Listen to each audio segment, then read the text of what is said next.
Општина Куманово континуирано вложува во подобрување на услугите во домот за стари лица Зафир Сајто, во соработката со пензионерите на ниво на културата и спортот, а на последната седница на Советот беше донесена и одлука за субвенционирање на јавниот превоз за пензионерите во нашата општина, рече градоначалникот Максим Димитриевски по денешната средба со представниците на Сојузот на Сдруженијата на пензионерите на Македонија и Кумановското здружение. Димитриевски потенцираше дека општина Куманово ќе продолжи да дава свој придонес за пензионерите и со понатамошната соработка ќе продолжат да обезбедуваат подобри услови за нив во сите сфери од општествениот живот. Целта е со овие 1,5 милион денари нашите пензионери, особено оние кои што се од аспект на пензиите во пониските гранки, да ги користат јавните услуги на јавниот градски превоз. Со овие скромни средства сметаме дека ќе дадеме свој допринос како општина за нашите сограѓани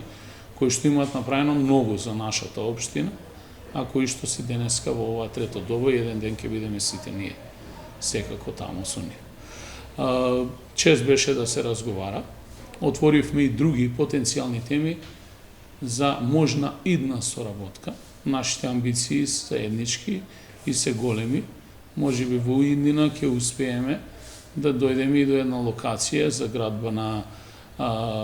дом за пензионери во Куманово, за да се зголемат постоечките капацитети кои што ги имаме на располагање во општината. Но пак ќе кажам, тоа се желби, заложби и амбиција, сето почнува од тука. И според председателката на Сојузот на Сдруженијата, на средбата се третирале значајни прашања: материјално-социјалниот статус на корисниците на пензија, традиционалните активности што се одвиваат во Сдруженијето, со посебен акцент на социјалното домување на пензионерите. Тема која што станува се поактуелна во нашата држава, заради тоа што доаѓа време кога пензионерот ќе мора, иако тој сака најдолго време да остане во својот дом, во својата улица, покрај своите пријатели, но доаѓа момент кога тој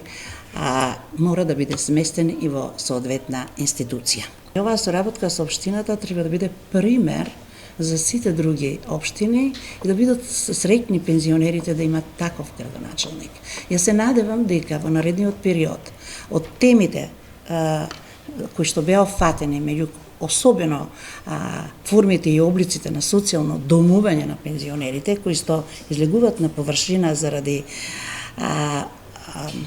новото време што ги носи ситуациите на иселување на младите, каде што старите остануваат сами, особено оние по руралните средини, гледам дека овдека тоа прашање излегува на површина и им се посветува доволно